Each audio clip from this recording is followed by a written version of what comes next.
மதுரை விமான நிலையத்துக்கு நீண்ட நாட்களாக வந்து முத்துராமலிங்க தேவர் அவர்கள் பெயரை வைக்கணும்னு சொல்லிட்டு மத்திய அரசு கோரிக்கை வச்சுட்டு இருக்காங்க. அதை பற்றி மத்திய அரசு மத்திய அரசுகிட்ட உடனே போகாதீங்க, நீங்க மாநில அரசுகிட்ட முதல்ல வாங்க. நாங்கள் என்ன கேட்குறோம், நீங்கள் தானே வந்து நாங்கள் தமிழகத்தை வந்து கம்ப்ளீட்டாக தமிழ்நாட்டோட பெருமை, தமிழ்நாடு மக்களோட நலனால நாங்கள் தான் தூக்கி நிறுத்துறோம்னு சொல்கிறீங்கல்ல, எங்களுக்கு பதில் சொல்லுங்க. எதுக்கு நீங்கள் கூட்டிகிட்டு போறீங்க உங்கள் கட்சி மீட்டிங்லாங்க? என்ன பண்ணுவீங்க? ரெக்கார்ட் டான்ஸ் போட்டு ஆட விட்டுட்டு இருப்பீங்க. அதை பார்க்கறது காலேஜ் பையன் வரணுமாங்க? ஸ்டூடெண்ட்ஸ் படிக்கிற பையங்க, எங்களை படிக்க கொடுங்க, ஏங்க எங்களை வந்து டிஸ்டர்ப் பண்ணுறீங்கன்னு சொல்லி வந்து போராட்டத்தில் உட்காடுறான் அப்படின்னா, அப்போ என்ன எந்த அளவுக்கு நீங்கள் உங்களை டார்ச்சர் பண்ணியிருப்பீங்க? எந்த அளவுக்கு அவனுக்கு மென்டல் டார்ச்சர் கொடுத்துருப்பீங்க? நீங்கள் பள்ளி கல்வித்துறை அமைச்சர் யாருங்க? உதயநிதி ஸ்டாலின் அவர்களோட ரசிகர் மன்ற தலைவர். அப்போ அவர் என்ன பண்ணுவார்? ஸ்கூலில் இருக்கவங்க காலேஜில் இருக்கவங்களாம் வந்து எங்கள் தலைவருக்கு வந்து போஸ்டர் அடிங்க, ஃப்ளக்ஸ் ஓட்டுங்க, வந்து எங்களோட கட்சி மீட்டிங்கில் நில்லுங்கன்னு தானே சொல்லுவாங்க. நீங்கள் 11th 12th படிக்கிற பசங்க கிட்ட போயிட்டு நீட் தேர்வுனால இத்தனை பேர் தற்கொலை பண்ணிக்கிறாங்கன்னு பேசுகிறீங்களே, இது எவ்வளோ பெரிய அயோக்கியத்தனம். அந்த குழந்தைங்க மனசில் நஞ்ச விதைக்கிறீங்களா இல்லையா?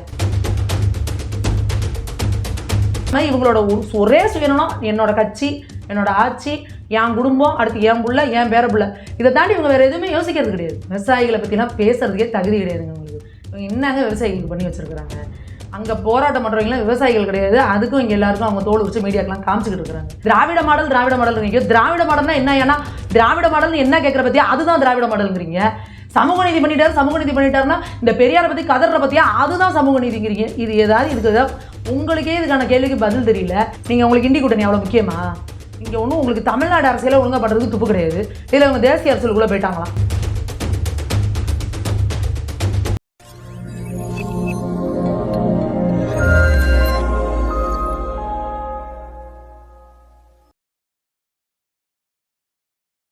தாமரை டிவி நேயர்களுக்கு வணக்கம்.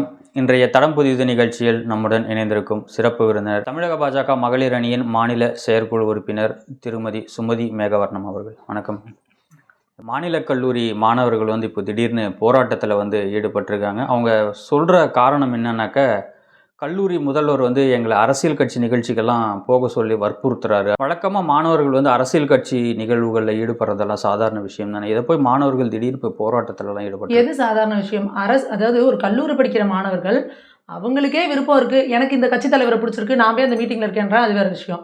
நீங்கள் காலேஜ் காம்பவுண்டுக்குள்ளே கவர்மெண்ட் பஸ்ஸை கொண்டாந்து நிறுத்தி போக விருப்பம் இல்லாத பசங்களையும் அடித்து ஏற்றுறாங்க அப்படின்னு சொல்லி அந்த பையன் சொல்கிறான், அந்த இதில் டிவியில் சொல்கிறான். அப்போது உங்களுக்கு எந்த அளவுக்கு உங்களோட ஆணவமும் தலக்கணமும் உச்சத்தில் இருந்தால் காலேஜில் படிக்கிற பசங்களை நீங்கள் போய் வண்டியை ஏற்றி நீ எங்கள் கட்சி கூட்டத்துக்கு கொண்டு வான்னு சொல்கிறதுனா, அப்போ உங்களுக்கு என்னது? அது கவர்மெண்ட் ஸ்கூல் காலேஜுங்கிறதுனால நீங்கள் அந்த மாதிரி பண்ணுறீங்க. இதே ப்ரைவேட்டில் வந்து லட்சமாக பணம் கட்டி படிக்கிற ஒரு ஸ்டூடெண்ட்டை போயிட்டு நீங்கள் இந்த மாதிரி கூட்டுருவீங்களா? அவங்க அம்மா அப்பாலாம் விட்டுருவாங்களா? அப்போ ஏழைகள்லாம் உங்களுக்கு எல்லாத்துலேயுமே இலக்காரமாக இருக்கா? நாளைக்கு நீங்கள் இந்த மாதிரி கட்சி மீட்டிங்க்கு அவங்களை கூட்டிகிட்டு போகிறீங்களா, அவனோட சிலபஸ் அதில் மிஸ் ஆகிடாதா? அவன் செமஸ்டரில் பர்சன்டேஜ் குறைவாக எடுத்தானா அவனோட ஜாபுக்கு நீங்கள் அஷூரன்ஸ் கொடுப்பீங்களா? ஏற்கனவே இங்கே வேலை வெட்டி ஒன்றும் இல்லாமல் பசங்க படித்து முடிச்சவன் என்ன பண்ணுறது தெரியாமல் திண்டாடிட்டு உட்காந்துருக்கிறான். இன்னும் மக்களை வந்து நீங்கள் இன்னும் உங்ககிட்ட கையேந்தியே நிற்கிற மாதிரி தான் நீங்கள் வச்சுருக்கீங்க. இதில் ஒரு படிக்கிற மாணவனை போய் அவன் காலேஜுக்குள்ளே போய் கவர்மெண்ட் பஸ் அனுப்பி கூப்பிட்றதுக்கு உங்களுக்கு எவ்வளோ தெரிவு இருக்கணும்? அந்த பையன் போயிட்டு அவங்க பிரின்ஸிபல் வரைக்கும் போய் அவங்க எல்லாரும் ஸ்டூடெண்ட்ஸ் கேட்குறப்ப நீங்களாம் என்ன ஓசி பிரியாணி ஐஸ்கிரீமும் கொடுத்தா போயிடுவீங்க தானே? அப்படின்னா இப்போ என்ன நினைக்கிறீங்க? மக்கள் எல்லாம் வந்து தமிழக மக்கள் எல்லாம் வந்து என்ன நினைக்கிறீங்க? உங்களுக்கு கையேந்திரவங்கன்ற ஒரு தலக்கணம் ஆணவம் உங்களுக்கு இந்த அளவுக்கு தலைக்கு எல்லாம் மீறி போயிட்டு இருக்குதா? நீங்கள் இந்த ஸ்டூடெண்ட்ஸோட பேரண்ட்ஸ் வந்து இதை ரொம்ப கவனமாக கவனிக்கணும். பெற்றோர்கள் நம்மளோட குழந்தைகளோட வாழ்க்கைக்காக தங்கள் வாழ்க்கையே அர்ப்பணிக்கிறாங்க. தன்னோட வாழ்நாள் உழைப்பு சம்பாத்தியம் எல்லாத்தையும் தன் குழந்தைகளோட படிப்பு தான் அவங்களோட எதிர்காலத்துக்காக பண்ணுறாங்க. அப்போ நம்ம கல்லூரிக்கு அனுப்புகிற குழந்தை கல்லூரியில் தான் இருக்கா, இல்லை இந்த மாதிரி அரசியல் கட்சி கேலி கூத்துக்கெல்லாம் கூட்டிகிட்டு போயிட்டு எதுக்கு நீங்கள் கூட்டிகிட்டு போகிறீங்க உங்கள் கட்சி மீட்டிங்லாங்க? என்ன பண்ணுவீங்க? ரெக்கார்ட் டான்ஸ் போட்டு ஆட விட்டுட்டு இருப்பீங்க. அதை பார்க்கறது காலேஜ் பையன் வரணுமாங்க? இல்லை நீங்கள் அங்கே இருக்கிற உங்களோட நிர்வாகிகள் என்ன பண்ணிட்டு இருப்பாங்க? தண்ணி அடிக்கிறது, அங்கேயே உட்காந்து 3 சீட் ஆடுறது, பிரியாணி அண்டாவை தூக்கிட்டு போகிறது, இதெல்லாம் பார்த்து நான் ஒரு தலைமுறை வந்து வளரணும் அப்படின்னு நினைக்கிறீங்களா நீங்கள்? இதே மாதிரி தான் இந்த இந்தி எதிர்ப்பு போராட்டம்னு சொல்லி மொழி போர்னு ஒன்று ஆரம்பிச்சிங்க. மாணவர்கள் எல்லாம் தூண்டி விட்டு அவனுங்களே ஓடி போய் எல்லாரையும் இந்த கருப்பு பெயிண்ட் அடிக்கிறது, இந்த மாதிரிலாம் பண்ணி எத்தனை மாணவர்களோட வாழ்க்கையை சீரழிச்சிங்க. இன்னைக்கு அந்த மொழிப்போரில் உயிரிழந்த மாணவர்கள் எத்தனை பேர் தீர்க்குளிச்சவங்களாகட்டும், தன்னோட எதிர்காலத்தை இழந்தவங்களாகட்டும், படிப்பை இழந்தவங்களாகட்டும், அவங்களுக்குலாம் திமுக தான் பொறுப்பு கொடுத்துருக்கீங்களா? அவங்களோட வாரிசுகளுக்குலாம் அவங்களோட வாரிசுகள்லாம் எங்கே இருக்காங்க? இப்போ இன்னைக்கு இவர் கலைஞர் அவர்களோட வாரிசு எங்கே இருக்காரு? அப்போ நீங்கள் உங்களுக்கு வந்து போஸ்டர் ஓட்டுறதுக்கும் கொத்தடிமையாக வைக்கிறதுக்கும் பேனர் பிடிக்கிறதுக்கும் உங்களுக்காக இது பண்ணுறதுக்காக கொல்லியில் போடுறதுக்கு எரியறதுக்கு இந்த மாதிரி அப்பாவி ஏழை மக்கள் வேணும். அதில் உட்காந்து நீங்கள் குளிர்காவீங்களா? எதுக்காக வந்து ஸ்டூடெண்ட்ஸை போய் நீங்கள் வந்து டிஸ்டர்ப் பண்ணுவீங்க? இல்லை, மாணவர்கள் ஒரு குற்றச்சாட்டை வைக்கிறாங்க. எதிர்த்தரப்பில் முதல்வர் மீறும் ஒரு விசாரணை நடத்தினாதான் உண்மை என்னன்றது தெரிய வரும். போகிற போக்கில் அவங்க ஒரு குற்றச்சாட்டு வைக்கிறாங்க. அது என்னன்றது நம்ம பார்க்கணும். ஸ்டூடெண்ட்ஸ் இவ்வளோ தூரம் வந்து ஓப்பனாக உட்காரனா இவ்வளோ மீடியா எடுக்குது இல்லை, இல்லைன்னா நீங்கள் அவங்க மேலே கேஸ் போட வேண்டியது தானே, பொய்யான தகவலை கொடுக்குறாங்க அப்படின்ட்டு. அது எப்படி ஸ்டூடெண்ட்ஸ் வந்து இப்போது வேற ஏதோ ஒரு கட்சி சார்ந்து இருக்காங்க அப்படின்னா அவங்களுக்கு ஏதோ ஒரு மோட்டிவ் இருக்குன்னு நீங்கள் சொல்லலாம். ஸ்டூடெண்ட்ஸ் படிக்கிற பையங்க, எங்களை படிக்க கொடுங்க, ஏங்க எங்களை வந்து டிஸ்டர்ப் பண்ணுறீங்கன்னு சொல்லி வந்து போராட்டத்தில் உட்காடுறான் அப்படின்னா அப்போ என்ன எந்த அளவுக்கு நீங்கள் அவங்களை டார்ச்சர் பண்ணியிருப்பீங்க, எந்த அளவுக்கு அவனுக்கு மென்டல் டார்ச்சர் கொடுத்துருப்பீங்க நீங்கள்?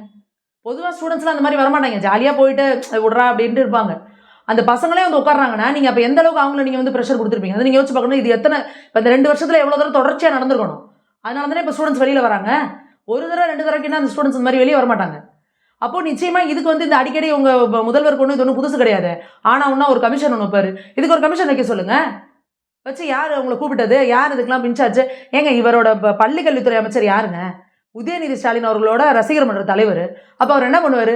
ஸ்கூலில் இருக்கவங்க காலேஜில் இருக்கவங்களாம் வந்து எங்கள் தலைவருக்கு வந்து போஸ்டர் அடிங்க, ஃப்ளக்ஸ் ஓட்டுங்க, வந்து எங்களோட கட்சி மீட்டிங்கில் நில்லுங்கன்னு தானே சொல்லுவாங்க. நீங்கள் என்ன நினச்சிட்டு இருக்கிறீங்க? இப்போ பிள்ளைங்களை பள்ளிக்கூடத்துக்கு படிக்கவா அனுப்புறீங்க, காலேஜுக்கு படிக்கவா விட்றீங்க? நீங்கள் நிம்மதியாக மக்களையும் நிம்மதியாக விடுறதில்ல, காலேஜுக்கு வர பசங்களை கூட நிம்மதியாக படிக்க விடுறதில்ல. ஒரு ஸ்டூடெண்ட் முதற்கொண்டு வந்து ஒரு போராட்டத்தில் இருந்ததுன்னா எந்த அளவுக்கு கேவலமான ஆட்சி நடக்குதுன்றதை மக்கள் பார்க்கணும். இதெல்லாம் இல்லை, அங்கே போராட்டம் பண்ணுற மாணவர்கள் இன்னொரு விஷயத்தையும் பதிவு பண்ணியிருந்தாங்க. கல்லூரி முதல் வந்து நீங்கள் வந்து போராட்டம் பண்ணுங்க, என்ன ஒன்றும் பண்ண முடியாது, அல்வா சாப்பிட்ற மாதிரி சாப்பிட்றேன்னு இருக்காரு. அப்போ நீங்கள் தெரிஞ்சுக்கணும் அவருக்கு பின்னாடி எவ்வளோ பெரிய தலை இருக்குன்னு. அப்போ எவ்வளோ பெரிய தலை இருந்தால் அவர் இதெல்லாம் அல்வா சாப்பிட்ற மாதிரி சாப்பிட்ருவேன் அப்படின்னு சொன்னாருன்னா அப்போ அங்கே எந்த ஃபோர்ஸ் அவங்கள வந்து அது இயக்கிட்டு இருக்குன்றத உங்களுக்கே அது கண்கூட தெரியும். அப்போ இவங்களுக்கு யாருக்குமே மக்கள் மேலே ஒரு மரியாதை கிடையாதுங்க. பயம்லாம் அடுத்த விஷயம், மரியாதை கிடையாது. நம்மளை நம்பி ஓட்டு போட்ட மக்கள், அவங்கக்கிட்ட நம்ம பதில் சொல்லணும். 2 வருஷம் கழிச்சு ஓட்டு கேட்டால் அவங்கள்ட்ட தான் போய் நிற்கணுன்றது கிடையாது. இவங்களுக்கு என்ன தெரியுமா? காசு கொடுத்தா நீ ஓட்டு போட்டுருவேன், உனக்கு என்ன நான் வந்து நேர்மையான ஆட்சியை கொடுக்கணும் அப்படின்ற தலக்கணத்தில் தான் இவ்வளோ பேசிக்கிட்டு இருக்காங்க. இல்லைன்னா இந்த கிளாம்பாக்கத்தில் வந்து இந்த இவ்வளோ பெரிய பிரச்சனை நடந்துட்டு இருக்கு. மக்கள் போய் நடு ரோட்டில் உட்காந்து நைட்டு 1 மணிக்கு போராட்டம் பண்ணுறான். அரசு பள்ளி கல்லூரி மாணவர்களை தமிழக அரசு சரியாக வழி நடத்தலன்னு சொல்கிறீங்களா? நீங்கள் ஒன்றுமே வழி நடத்த வேணாம், நீங்கள் பேசாமல் இருந்தாலே போதும், அவன் படிச்சுக்குவான், ஒழுங்காக பார்த்துக்குவான். எதுக்கு நீங்கள் ஆல்ரெடி காலேஜ் பில்டிங் ஆகட்டும், ஸ்கூல் பில்டிங் ஆகட்டும், பள்ளி கல்வித்துறையும் சரி, உயர்கல்வித்துறையும் சரி, என்ன கேவலமாக எங்கிட்டு இருக்குன்னு தெரியும். கவர்மெண்ட் ஸ்கூல் காலேஜுக்குள்ள போய் நீங்கள் போய் பாருங்கள், அந்த பசங்களுக்கு ப்ராப்பரான டாய்லெட் ஃபெசிலிட்டி முதல்ல கிடையாது. கட்டணம்னா எந்த நேரம் இடிச்சு தலையில் உழுவோன்னு இருக்கு. இந்த லட்சத்தில் இருக்க அவன் படித்து அவன் முன்னேறிவான், அவன் வாழ்க்கையை பார்த்துப்பான். இல்லை, கடந்த வாரம் நீங்கள் பார்த்துருப்பீங்க, சிவில் நீதிபதி தேர்வில் நிறைய பேர் வந்து தேர்ச்சி பெற்றிருக்காங்க. அதில் பெரும்பாலானோர் வந்து தமிழ் வழியில் படித்த மாணவர்கள் தான். அது எங்களால் தான் வந்து எங்களால் தான் சாத்தியமானது அப்படின்னு சொல்லிட்டு யார் என்னத்தை சாதிச்சாலும் உடனே இவங்க போய் ஸ்டிக்கருக்கு ஒட்டிக்கிறதா? இப்போ இந்த தமிழக அரசு சார்பாக அவங்களுக்கு ஏதாவது ஸ்பெஷல் கோச்சிங் கொடுத்தோம், இவங்களுக்கு ஸ்பெஷல் ப்ரிவிலேஜ் கொடுத்து நாங்கள் ஏதாவது ஸ்காலர்ஷிப் கொடுத்தோம் இவங்களை படிக்கிறதுக்கு, அந்த மாதிரி தான் செஞ்சு வந்திருக்காங்களா? இல்லை, அவனா முட்டி மோதி ஐயோ இவங்கள நம்மளால முடியாது சாமி, நம்ம படித்தாதான் வாழ்க்கையில் முன்னேற முடியும்னு அந்தந்த மாணவர்களாக உணர்ந்து படித்து மேலே ஏறி வந்தால் உடனே இவங்க வந்து இது பண்ணுறது. இந்த பிரசிடென்சி காலேஜில் இத்தனை பசங்களை நீங்கள் தூக்கி போட்டு கட்சி மீட்டிங் கூட்டிகிட்டு போகிறீங்களே, அப்போ அதில் எத்தனை பேர் எதிர்காலத்தில் இந்த மாதிரி ஆதாரங்களை நீங்கள் தடுத்துக்கிட்டு இருக்கீங்க? எத்தனை பேரோட எதிர்காலத்தை நீங்கள் பாழாக்கிட்டு இருக்கீங்க? அதை யோசிக்கணும்ல. யாராவது தன்னியல்பாக அவங்களா முயற்சி பண்ணி வந்தால் உடனே அதுக்கு ஸ்டிக்கர் ஒட்டிக்கிறீங்க. அப்படி பார்த்தா நீட்டில் கூட தான் முன்னாடியை விட இப்போ பர்சன்டேஜ் அதிகமாக வந்துட்டு இருக்கு. அதையும் சொல்லுங்க. மாணவர்கள் அரசியல் கற்கத்தில் என்ன தவறு இருக்க? அரசியல் கற்றுக்கறனா அவனோட சொந்த விருப்பத்தில் கற்றுக்கணும். 18 வயசுக்கு மேலே ஆகிட்டா அவனோட சொந்த முயற்சியில் எனக்கு இந்த கட்சியை பிடிச்சிருக்கு, நான் இந்த கட்சி மீட்டிங்கு போகிறேன், எனக்கு இந்த அரசியல் தலைவர் பேச்சு பிடிச்சிருக்கு, நான் போய் பார்க்குறேன்றது வேற. காலேஜில் பேரண்ட்ஸ் எதுக்காக அனுப்பி வைக்கிறோம்? நான் இப்போ இன்னைக்கு காலையில் என் பையனை காலேஜுக்கு அனுப்பி வைக்கிறேன், அவன் காலேஜில் போய் பாடம் தான் படிப்பான்னு அனுப்பி வைக்கிறேன். நீங்கள் அங்கே ஒரு கவர்மெண்ட் பஸ்ஸை தூக்கிட்டு வந்துச்சு நீ கட்டாயம் போய் தான் ஆகணும்னா, அன்னைக்கு நான் என் பையன் போய் பார்த்தா காலேஜை விட்டு கட்சி மீட்டிங்கில் இருக்கான் அப்படின்னா அது எவ்வளோ பெரிய மனித உரிமை மீறலுது? அவனோட விருப்பம் இல்லாமல் அதுவுமே. அப்போ நீங்கள் அந்த ஸ்டூடெண்ட்ஸுக்கும் துரோகம் பண்ணுறீங்க, அவங்களோட பேரண்ட்ஸுக்கும் துரோகம் பண்ணுறீங்க. அப்போ அந்த என்ன இது எப்படி சரியாக வர முடியும்? அரசியல் புகுத்தணும்னா கட்டாயம் வந்து கல்லூரி மாணவர்களுக்கு வந்து அரசியல் பற்றின தெளிவு வேணும், அரசியல் பற்றின புரிதல் வேணும். அது எப்போ? அவனோட விருப்பத்தோட ஒரு செமினார் வைக்கிறோம், இல்லை ஒரு இது வைக்கிறோம், ஒரு ஒர்க் ஷாப் நடத்துகிறோம், வந்து பாருங்கள். அப்போது அரசியல்னால் நீங்கள் போயிட்டு இந்த கட்சியை காரித்து போகிறது, அந்த கட்சியை கேவலமாக பேசுறது, பாசிச அரசே, பாயாச அரசே, ஒன்றிய அரசே, இப்படிலாம் பேசக்கூடாது. அரசியல்னா என்ன? ஓட்டு போடுறதோட முக்கியத்துவம் என்ன? நீ எதுக்காக ஓட்டு போடணும்? நீ நாளைக்கு ஒரு அரசியல் கட்சியை எப்படி பார்க்கணும், எப்படி நீ அனலைஸ் பண்ணணும், இப்படி தான் அவனை வந்து அரசியல் மூலமாக விழிப்புணர்வு ஏற்படுத்தணும். அண்ணாமலை அவர்கள் வந்து இப்போ காலேஜில் போய் பேசுகிறாரு, எந்த இடத்துலையாவது கல்லூரி மாணவர்கிட்ட அவர் அரசியல் பேசி பார்த்துருக்கீங்களா? பேச மாட்டேன்னு சொல்லிட்டு தான் பேசவே ஆரம்பிப்பார். அதாங்க ஒரு நல்ல தலைவனுக்கு அழகு. நீங்கள் காலேஜ் பையன், அவனுக்கு இன்னும் எது நல்லது கெட்டதே தெரியாது. அவன்கிட்ட சொல்லிடணும், அப்பா இதெல்லாம் நல்லது, இதெல்லாம் கெட்டது, நீ செலக்ட் பண்ணி எது நல்லதோ கெட்டதோன்றது கரெக்டாக. அவனை கூட்டிகிட்டு போய் உங்கள் கூட்டத்தில் கொண்டு வச்சு ரெக்கார்ட் டான்ஸ் பார்க்குறது எப்படி, குடிச்சு கூத்தடிக்கிறது எப்படி பிரியாணி அண்டாவை தூக்கிட்டு போகிறது எப்படி 3 சீட் ஆடுறது, இந்த இடத்துக்கு ஏன் அவங்களை கூட்டிகிட்டு போகிறீங்க? இல்லை, இதே நீட் தேர்வுக்கு எதிராக பள்ளி மாணவர்களை கூட்டிகிட்டு போயிட்டு கையெழுத்து இயக்கம் நடத்தினாங்க. அதுவே தப்பு. அதுக்கு எத்தனை பேர் அதுக்கு வந்து நம்ம குரல் கொடுத்தோம்? எல்லாரும் நாங்களே எதிர்ப்பு தெரிவித்தோம். ஸ்கூலுக்குள்ளே போய் இவங்க கேம்பெயின் பண்ணுறாங்க. என்ன சொல்கிறாங்க? நீட்டு தேர்வுனால நிறைய குழந்தைங்க தற்கொலை பண்ணிக்கிறாங்க. நீ உன் பிள்ளைகிட்ட இந்த வார்த்தையை சொல்லுவியா? நாளைக்கு உன் பிள்ளை உட்காந்துருக்கு, தம்பி இந்த பாடத்தில் ஃபெயில் ஆகிட்டா அத்தனை பேர் தற்கொலை பண்ணிக்கிட்டான்பா, நீயும் தற்கொலை பண்ணிக்கோ, அதனால இந்த பரீட்சை எழுதாதப்பா, சொல்லுவீங்களா நீங்கள்? தம்பி பரீட்சையில் ஃபெயில் ஆகிட்டே பரவாயில்லப்பா, நல்ல படி, திருப்பி அடுத்த தடவை முயற்சி பண்ணு. இல்லையா இது இல்லையா வேற இது. அப்படிதான் ஒரு நல்ல தகப்பன், ஒரு நல்ல உண்மையாலுமே மாணவர்கள் மேல, அடுத்த தலைமுறை மேல அக்கறை இருக்கும் பண்ணுவாங்க. நீங்க 11th 12th படிக்கிற பசங்க கிட்ட போயிட்டு நீட் தேர்வுனால இத்தனை பேர் தற்கொலை பண்ணிக்கிறாங்கன்னு பேசுறீங்களே, இது எவ்வளவு பெரிய அயோக்கியத்தனம். அந்த குழந்தைங்க மனசுல நெஞ்ச விதைக்கிறீங்களா இல்லையா? அப்ப அவன் நாளைக்கு என்ன பண்ணுவான்? ஒரு எக்ஸாம்ல தோத்தாலே நான் வந்து செத்து போகணும்னு முடிவு எடுக்கிறேன். நாளைக்கு வாழ்க்கையில எவ்வளவு பிரச்சனை இருக்கு, எப்படி அதெல்லாம் ஃபேஸ் பண்ணுவோம்? அப்ப என்ன மாதிரியான ஒரு தலைமுறையை நீங்க உருவாக்கணும்னு நினைக்கிறீங்க? இதுவும் தப்பு தான். அதுக்கும் நாங்கள் கடுமையான எதிர்ப்பு தெரிவித்தோம். மாணவ சமுதாயத்துக்கிட்ட நம்ம ரொம்ப ரொம்ப கேர்ஃபுல்லாக அவங்கள வந்து ஹேண்டில் பண்ணணும். ஏன்னா அவங்க தான் நம்மளோட எதிர்காலம். அவங்களுக்காக தான் நம்மளோட இவ்வளோ கஷ்டம், இவ்வளோ உழைப்பு, இத்தனை பேரும் நம்ம எல்லாம் பண்ணிட்டு இருக்கோம். அடுத்த தலைமுறை வந்து சரியா இல்லை அப்படின்னா நம்மளோட ஒட்டுமொத்த தமிழ்நாடுமே கீழ் போயிடும். அப்போ உங்களுக்கு இதோட எதுவுமே புரியாமல் இவங்களோட ஒரே சுயநலம், என்னோட கட்சி, என்னோட ஆட்சி, என் குடும்பம், அடுத்து என் புள்ள, என் பேர புள்ள, இதை தாண்டி இவங்க வேற எதுவுமே யோசிக்கிறது கிடையாது. அதோட விளைவு தான் இதெல்லாம் பண்ணிட்டு இருக்காங்க. அடுத்து நம்ம கீழாம்பாக்கம் பேருந்து நிலையத்தில் பிரச்சனையெல்லாம் வந்து சரியாயிருச்சு, ஆனால் பிரச்சனையை தூண்டுறது வந்து அங்கே பயணிகளே கிடையாது அப்படின்னு சொல்லிட்டு அமைச்சர் சிவசங்கர் வந்து பதிவு பண்ணியிருக்காரு. ஆமாம், நைட்டு 1 மணிக்கு மித்த கட்சியை சேர்ந்தவங்கலாம் போய் அங்கே நின்று திட்டம் போட்டு பேனரு ஃப்ளெக்ஸ் எல்லாம் அடித்து கொடி பிடிச்சி கோஷம் போட்டாங்களா? அவன் போய் 10 மணிக்கு போனவனுக்கு 1 மணி வரைக்கும் பஸ் இல்லை. அவன் 11 12 மணிக்கு அங்கேயே உட்காடுறான் கிளாம்பாக்கம் பஸ் ஸ்டாண்டுக்குள்ளேயே. யாரும் கேட்க நாதி இல்லை. அவங்க பார்த்தாங்க இங்கே என்னென்னா யாரும் பதில் சொல்ல மாட்டாங்க, வாங்க ரோட்டை மதிப்போம் மறைப்போம்னு சொல்லிட்டு ஹைவேஸில் வந்து உட்காந்துட்டாங்க. நைட்டு 1 மணிக்கு 2 மணிக்கு யார் போராடுவாங்க? பேசஞ்சர் தானே பண்ணுவாங்க. நான் என்ன சொல்கிறேன், அவங்க அப்படி பயணிகளே இல்லைன்னா நீங்கள் தானே ஆட்சியில் இருக்கீங்க, கேஸ் போடுங்க. இந்த விவசாயிகள் மேலே குண்டாஸ் போட்டிங்கல்ல, குண்டாஸ் போட்டுட்டு அதுக்கப்புறம் குண்டாஸை நீக்கிட்டு அவங்க விவசாயிகளே இல்லை நீங்கள். சார் இப்போ விவசாயிகளே இல்லைன்னா ஏன் அவங்க மேலே இருக்க குண்டாஸ் எடுத்தீங்க? நீங்களாம் விவசாயிகளே கிடையாது, அவங்களாம் வந்து ஏதோ வேற கேங்லேருந்து வந்திருக்காங்கன்னு. ஒருத்தர் மாவட்டம் விட்டு மாவட்டம் வந்தாருன்னா அவர் மேலே குண்டாஸ் நீக்காமல் இருக்கீங்கல்ல, அந்த மாதிரி இந்த கிளாம்பக்கத்தில் உட்காந்துருந்த போராட்டம் பண்ணவங்க மேலே போடுங்க, பயணிகள்னு ப்ரூவ் பண்ணுங்க. என்னங்க நீங்கள் அப்போது ஒரு மக்கள் வந்து நீங்கள் பொதுவாக தமிழ்நாடு மாதிரியான மாநிலத்தில் எங்கேயுமே வந்து இந்த மாதிரி போராட்டத்துக்குலாம் அவ்வளோ சீக்கிரம் இறங்க மாட்டாங்க. ரொம்ப ரொம்ப அட்ஜஸ்டபிளான சகிப்புத்தன்மை அதிகம் உள்ள மாநிலம் நம்மளோட தமிழ்நாடு. அப்படி இருக்கிறப்ப அவங்களுக்கு எத்தனை பாருங்க 1 மாதத்துக்கு மேலே ஆச்சு, இன்னமும் நீங்கள் வந்து போகிற இடத்துலலாம் பிரச்சனை பிரச்சனை பிரச்சனை, பஸ் இல்லை, எந்த டைம்னு தெரியல, 2 மணி நேரம் ஆகுமா 3 மணி நேரம் ஆகுமான்னு தெரியல, அங்கே போனால் சாப்பாடு கிடையாது. இன்னும் அங்கே பிரச்சனை அப்படியே தான் இருக்குது. ஷட்டர் மட்டும்தாங்க இருக்கு. 2 வாரத்துக்கு முன்னாடி கடை கிடையாது. 2 வாரத்துக்கு முன்னாடி நம்ம தமிழக பாஜக தலைவர் அண்ணாமலை சொல்லியிருந்தாரு, பிரச்சனை விரைவில் சரி செய்யப்படலாம், நானே போராட்டத்தில் குதிப்பேன் அப்படின்னு சொன்னார். இன்னும் எந்த ஒரு நடவடிக்கையும் அவர் சைடில் வந்து நீங்கள் எல்லாத்துக்குமே அண்ணாமலை அவர்களே தான் வந்து குரல் கொடுக்கணும்னா நீங்கள் ஏங்க ஆட்சியில் உட்காந்துருக்கிறீங்க? நாங்கள் என்ன சொல்கிறோம், எங்களால் முடியலன்னு கைத்துக்கிட்டு அண்ணாமலை அவர்கிட்ட ஆட்சியை கொடுத்துட்டு போங்க, சரி பண்ணிடுவார்ல. இப்போது மக்கள் அங்கே ஷட்டர் போட்டு வச்சுருக்கீங்க. அத்தனை லட்சக்கணக்கான பேர் வர்ற இடத்துல சாப்பாடு நைட்டில் இருக்கணுமா இல்லையா, தண்ணி இருக்கணுமா இல்லையா, ஒரு டீ காஃபி இருக்கணுமா இல்லையா? நீங்கள் போய் கேமரா எடுத்துகிட்டு போங்க, வெறும் ஷட்டராக தான் இருக்குது எல்லா இடத்துலையும், எங்கேயும் கடையை காணோம். அங்கே ஒன்று இங்கே ஒன்று இருக்குது. அதில் எத்தனை பேருக்கு அவங்களால வந்து இது பண்ண முடியும்? வெளியிலேருந்து சாப்பாடு கொண்டு போனால் கூட கொண்டு போகக்கூடாதுன்னு தடுக்கிறாங்களாம். ஏன் அதெல்லாம் நீங்கள் பண்ணுறீங்க? அப்போ அங்கே உள்ள இருக்கவன் பசி பட்டினிமா கிடந்தாலும் கிடக்கலாமே ஒழிஞ்சு நீங்கள் உங்களை தாண்டி வெளியில் வந்து வாங்கி சாப்பிடக்கூடாது. அங்கே இருக்க அந்த பேசஞ்சர் என்ன சொல்கிறார், இங்கேருந்து நான் 2 கிலோமீட்டர் நடந்து போய் சாப்பிட்டுட்டு வரேங்க. குறை சொல்கிறவங்க எங்கள் கூட வாங்க, நாங்கள் கூட்டிகிட்டு போயிட்டு என்ன பிரச்சனை இருக்குன்னு நீங்கள் சொல்லுங்கள், நான் போக வேண்டியதானங்க. சேகர் பாபு சொல்கிறாரு. போக வேண்டிய சேகர் பாபு எப்போ போகிறாரு? சேகர் பாபு போனார், விட்டாங்களா மக்கள்லாம்? முச்சிட்டு கேள்வி கிடங்க பதில் சொல்ல முடிச்சா? ஓடி தானே வந்தார். சரி பண்ணணும்ல. சிறு சிறு குறைகள்லாம் இல்லை, பெரிய பெரிய பிரச்சனைலாம் சரி பண்ணிட்டு ஓப்பன் பண்ணியிருக்கோன்னாரு. என்னத்த பெரிய பெரிய பிரச்சனை ஓப்பன் பண்ணார்? இவங்களுக்குள்ள என்ன பங்கீடு, எவ்வளோ ஒதுக்கீடு, எவ்வளோ பதுக்கலாம், இதெல்லாம் சரி பண்ணிட்டு போட்டிருக்காருங்களா? மக்களோட பிரச்சனை என்னங்க தெரியுது? இவர் சொல்றாரு ஏர்போர்ட்டுக்குலாம் 2 மணி நேரம் முன்னாடி போறீங்கல்ல, அந்த மாதிரி போங்க அப்படின்னா இவங்க எந்த ஒரு மேட்டுக்குடி மனப்பான்மையோட இருக்காங்க பாருங்க. ஏர்போர்ட்டுக்கு போறவங்களாம் யாரு? கார்ல போறவங்க. அவங்களுக்கு சொந்த டிரைவர் இருப்பாங்க, இல்லை சொந்த கார் இருக்கும், எடுத்துட்டு நேராக போவாங்க சொகுசா. கிளாம்பக்கத்துக்கு வரவங்களாம் யாரு? ஷேர் ஆட்டோவும் கவர்மெண்ட் பஸ்ஸும் பிடிச்சி வரவங்க, அதுவும் புள்ள குட்டி கையில் மூட்டை முடிச்சு லக்கேஜோட. அப்போ ஏர்போர்ட்டுக்கு போகிறவங்களும் ஒரு சாதாரண ஒரு நடுத்தர வர்க்கம் ஏழைகளாக இருக்கிறவங்க கிளாம்பக்கத்துக்கு வரதும் ஒன்றா? இது கூட புரியாத ஒருத்தர் வந்து நீங்கள் அமைச்சராக போட்டு வச்சுக்கிட்டு இவருக்கு எப்படி மக்களோட பிரச்சனை புரியுங்க? புரியாது. ஏர்போர்ட்டுக்கு போகிற மாதிரி 2 மணி நேரம் கழிச்சு வாங்க, 2 மணி நேரம் முன்னாடி வாங்குங்கிறாரு. அப்போ இவங்க பஸ்ஸில் 10 மணிக்கு ஏறணும்னா நாங்கள் 8 மணிக்கு போய் அங்கே நிற்கணும்னா நாங்கள் வீட்டிலேருந்து கிளம்புறது 5 மணிக்கு கிளம்பணும். ஏன்னா எங்கள் வீட்டிலேருந்து கிளம்பி பக்கம் போகிறதுக்கே 2 மணி நேரம் ஆகும். அப்போ என்ன, ஒரு நாள் ஃபுல்லாக அந்த காலத்துலலாம் போவாங்கள்ல, இன்னைக்கு கிளம்புனா நாளைக்கு போய் சேருவோம் திருச்சிக்குன்னு, அந்த மாதிரி கொண்டு வராங்களா இவங்க? அதை தான் தலைவர் சொன்னார், இங்கேருந்து வெளியூர் போகிறதுக்கு பஸ் ஸ்டாண்டு போகலான்னா பஸ் ஸ்டாண்டே வெளியூரில் கொண்டு வச்சுருக்காங்க ஏன் அப்படின்னு. இந்த மாதிரி ஒரு அநியாயமான ஆட்சியை பண்ணிக்கிட்டு மக்கள் மேலேயும் இவ்வளோ ஒரு ஆணவத்தோடு பேசுகிறாங்க அப்படின்னா இந்த ஆட்சி வந்து நிச்சயமாக வந்து இது எந்த காலத்துலேயும் மக்கள் முகத்திலே ஓட்டு கேட்டு முழிக்க முடியாத நிலைமைக்கு போயிட்டு இருக்கிறாங்க. அதுக்கு தான் இது எல்லாத்தையும் காட்டிகிட்டு இருக்கு. அதே தான் நம்ம தமிழக முதலமைச்சர் ஒன்று பதிவு பண்ணுறாரு, விவசாயிகளை வந்து பிரதமர் மோடி அரசு காக்க தவறிடுச்சு, அதன் விளைவாக தான் இப்போ எல்லாம் டெல்லியை நோக்கி விவசாயிகள் வந்து போராட்டம் பண்ணிட்டு இருக்காங்க அப்படின்னு சொல்லிட்டு அவர் பதிவு பண்ணுறாரு. விவசாயிகளை பற்றிலாம் பேசுறதுக்கே தகுதி கிடையாதுங்க உங்களுக்கு. இவங்க என்னங்க விவசாயிகளுக்கு பண்ணி வச்சுருக்குறாங்க? அங்கே போராட்டம் பண்ணுறவங்களாம் விவசாயிகள் கிடையாது. அதுக்கும் இங்கே எல்லாருக்கும் அவங்க தோல் உரிச்சு மீடியாக்கெல்லாம் காமிச்சிக்கிட்டு இருக்கிறாங்க. அதனால் இவங்க போய் ஏங்க இன்னைக்கு காலையில செய்தி சொல்லுங்க. தேசிய பாதுகாப்பு சட்டத்தில் அவங்களெல்லாம் வழக்கு பதிவு பண்ணுறதா சொல்லிட்டு இன்னைக்கு செய்தி வந்திருக்கு. நீங்கள் அதுதான் சொல்கிறேன்லங்க, நீங்கள் விவசாயிகள்னா BMW, பென்ஸு, ஏசி வச்ச பெரிய டிராக்டரில் ஏசி வச்சு இப்படி தான் போய் உட்காந்துருப்பீங்களா? விவசாயி பொழுதுனைக்கு வெயிலில் போராடுறோம், வேலை செய்கிறவங்க எல்லாம் பண்ணுறவங்க. விவசாயியெல்லாம் வெயிலில் உட்கார முடியாதா?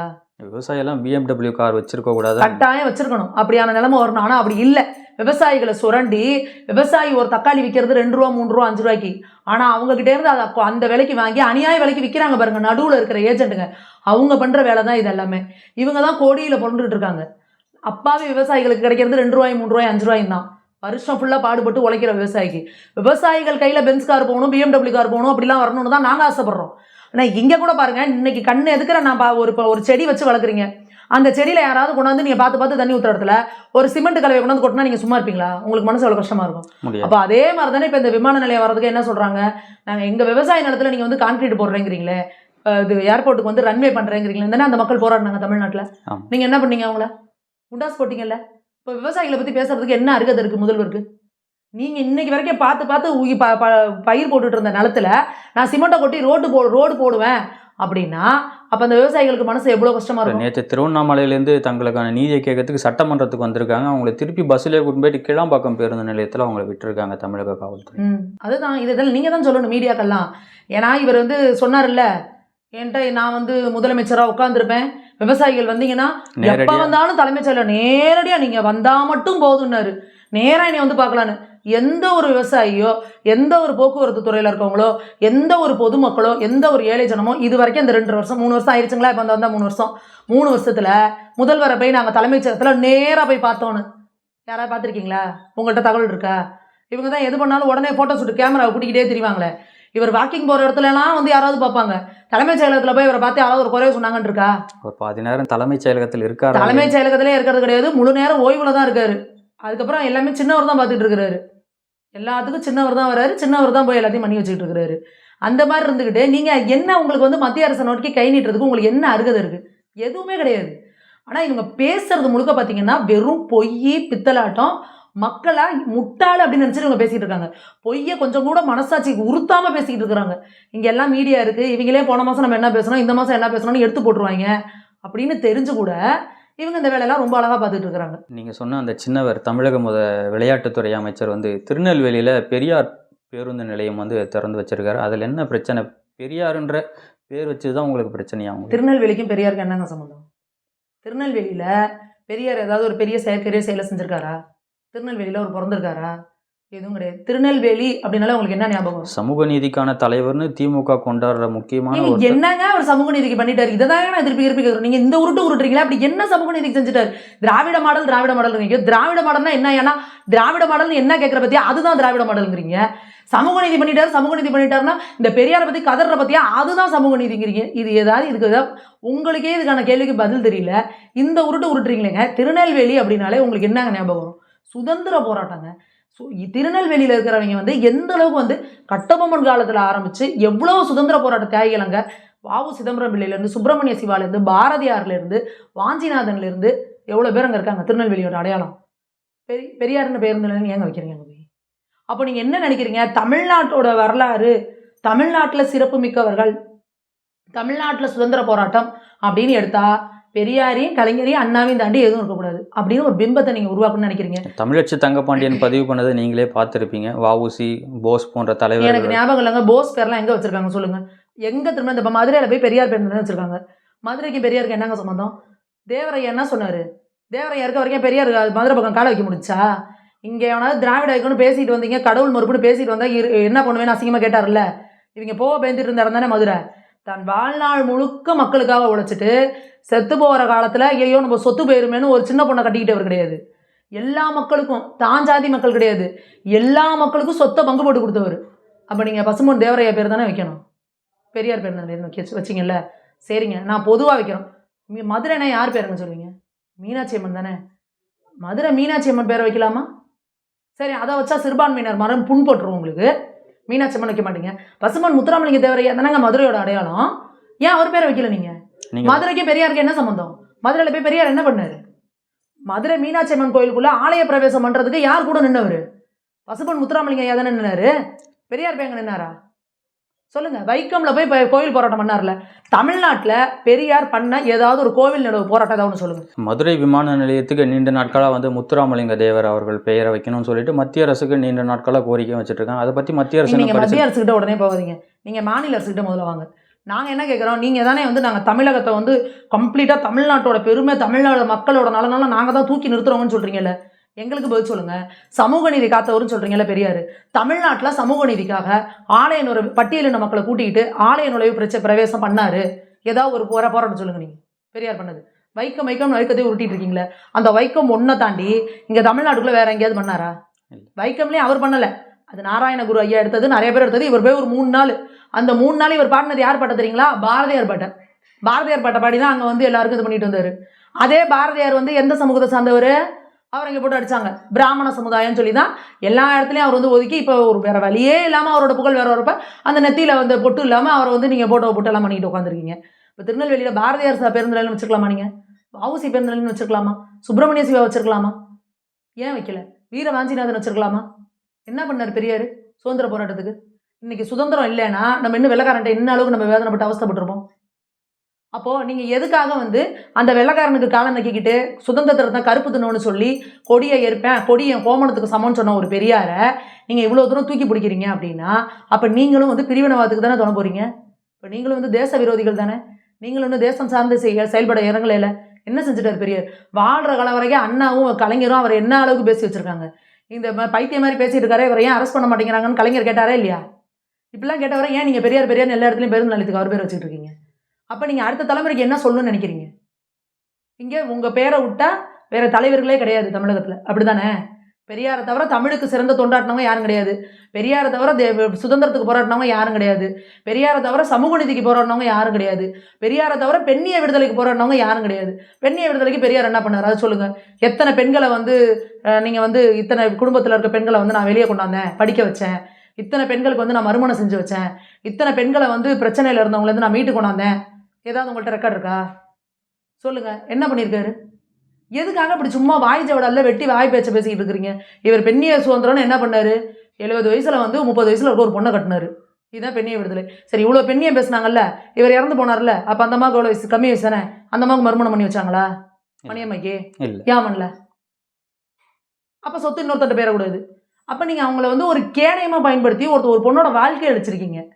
நீங்கள் என்ன பெண்ணிய சுதந்திரத்தை பற்றி பேசுறதுக்கு, சமூக நீதி பேசுறதுக்கு உங்களுக்கு என்ன அருகதை இருக்குது உங்களுக்கு? முதல்ல நேற்று சட்டமன்றத்தில் ஒரு தீர்மானம் வந்து எதிர்க்கட்சிகள் வந்து கொண்டு வராங்க. இந்த மேகதாது விஷயம் தொடர்பாக கர்நாடக அரசு அதுக்கு தனி பட்ஜெட் வந்து ஒதுக்கியிருக்காங்க.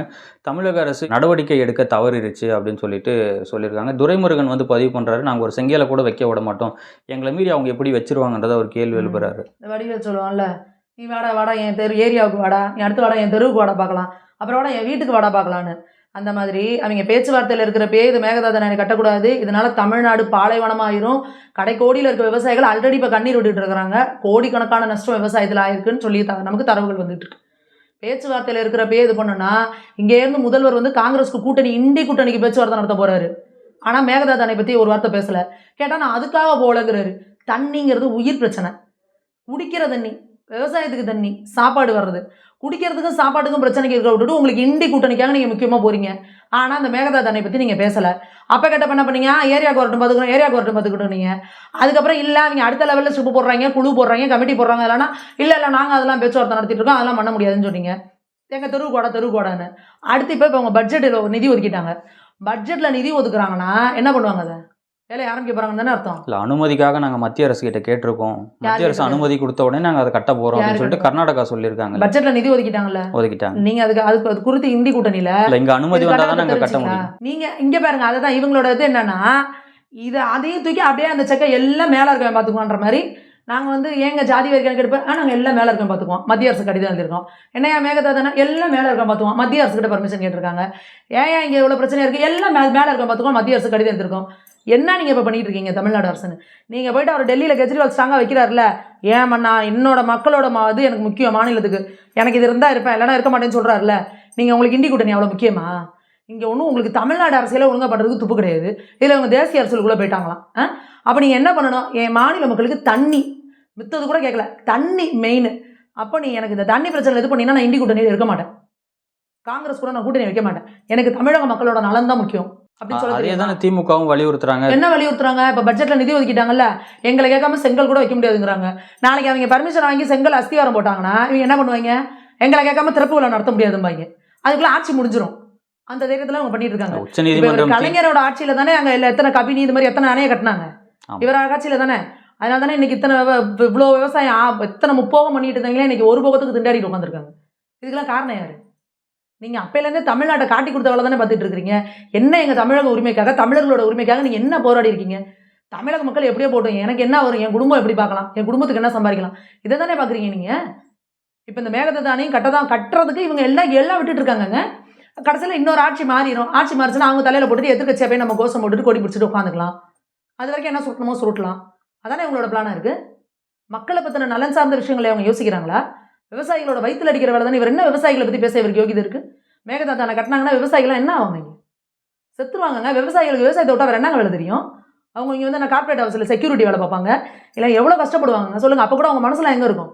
ஒரு நிலத்துக்கு முதலாளியாக நான் உட்காந்து விவசாயம் பண்ணிட்டு இருந்த மனுஷங்களை வேற ஏதோ ஒரு தொழிலுக்கு துரத்துற வேலையை பார்த்துட்டு இருக்கிறாங்க. அடுத்து நம்ம பாஜக எம்எல்ஏ வானதி ஸ்ரீனிவாசன் வந்து சட்டமன்றத்தில் ஒரு கோரிக்கை வைக்கிறாங்க. எங்கள் தொகுதிக்கு வந்து நூலகம் வேண்டும் அப்படின்னு சொல்லிட்டு சொல்கிறாங்க. தங்கம் தென்னரசு ஓகே, உங்கள் தொகுதிக்கு நாங்கள் நூலகம் கட்டி தருவோம், அது முதலமைச்சர் கவனத்துக்கு கொண்டு போயிட்டு அதுக்கான ஏற்பாடுகள் நாங்கள் செய்வோம்னு சொல்கிறாரு.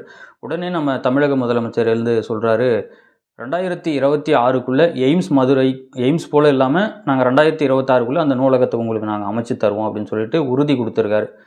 இப்படி ஒரு முதலமைச்சர் கிடைச்சிருக்கிறதுக்கு நம்மளுக்கு வரம் தானே. சாமி, இது மாதிரிலாம் பேசுறதுக்கு உங்களால் தாங்க முடியும். இப்போது அந்த நூலகத்துக்கு பேர் என்ன சொல்லியிருக்காங்க? பேர் இன்னும் வைக்கல. நீங்கள் எழுதி வச்சுக்கோங்க, கருணாநிதி நூலகம், கலைஞர் நூலகம் தான் வைப்பாங்க. ஏன்னா இந்த தமிழ்நாட்டில் கலைஞரை தாண்டி படித்தவங்க எவனுமே கிடையாது. ஏன்னா கலைஞர் மட்டும்தான் புத்தகம் எழுதியிருக்காரு, கலைஞர் மட்டும்தான் அதிகமாக படிச்சிருக்காரு. கலைஞர் அளவுக்கு தமிழ்நாட்டில் யாருமே புத்தகம் எழுதலை. அதனால் நூலகம்னா கலைஞர் நூலகம் தான் வைப்பாங்க. அடுத்த விஷயம், அடுத்தது எய்ம்ஸை மாதிரி அப்படின்னா எய்ம்ஸ் வந்து மத்திய அரசு ஃபண்டு கொடுக்கும், அதுக்கு லேண்ட் யார் கொடுக்கணும்? மாநில அரசு. ஏன் நீங்கள் கொடுக்கல? கொடுத்துட்டீங்களா? நீங்கள் என்ன நிலம் ஒதுக்கல? அதுக்கு நிலம் ஒதுக்காமல் வச்சுக்கிட்டு எய்ம்ஸ் மாதிரி மத்திய அரசு மாதிரி அப்படின்னு சொன்னால் என்ன அர்த்தம்? அது நீங்கள் செய்கிறத ஒழுங்காக செய்யுங்கப்பா. செஞ்சுட்டு நிலம் இத்தனை ஒதுக்கிட்டேன், நீங்கள் கேட்டீங்க, அதுக்கான நிலத்தை நாங்கள் கொடுத்தாச்சு, எங்களுக்கு அடுத்த கட்ட வேலையை ஆரம்பிங்கன்னு சொல்லாமல. 11 மருத்துவக் கல்லூரிகள் கொடுத்தாங்கல்ல, அத்தனை செஞ்சவங்களுக்கு இது ஒன்று பண்ணுறது கஷ்டமா? நீங்கள் நிலம் கொடுக்கறது கிடையாது, வேணும்னே இதை ஒரு சப்ஜெக்டாக பேசணும். ஏன்னா அவங்க சின்ன ஒரு செங்கலை தூக்கிட்டு போய் என்னமோ அந்த காக்கா உட்கார பணம்பளம் விழுந்த மாதிரி இவர் தூக்குன நேரம் இவங்களுக்கு ஓட்டு வந்திருக்கு. அது எப்படி இழுத்து பிடிச்சிக்கிட்டு 2.5% 3%ல் இவங்க ஜெயிச்சாங்கன்றது தெரியும். அப்படி ஜெயிச்சதுனால இவங்க என்ன பண்ணிட்டாங்க, ஆஹா இன்னும் இந்த எய்ம்ஸை வச்சே ஓட்டலாம், சின்னவர் வந்து செங்கலோட அடையாளம் அப்படின்னு சொல்லி இவங்க வந்து ஒரு பெரிய இருமாப்பில் வந்து இதை வந்து பேசி திரிகிறாங்க. கேட்டவொடனே அந்த கோரிக்கை நிறைவேற்றி தரேன்னு சொல்லியிருக்காரு. இல்லை, அது முன்னாடியே ப்ரப்போசல் இருந்தது தாங்க. அவங்களுக்கு இல்லை லைப்ரரி கேட்டிருக்காங்க. அதுக்கு வந்து நாங்கள் அதுக்குள்ளே அவர் அப்படி பேசுகிறாராம்.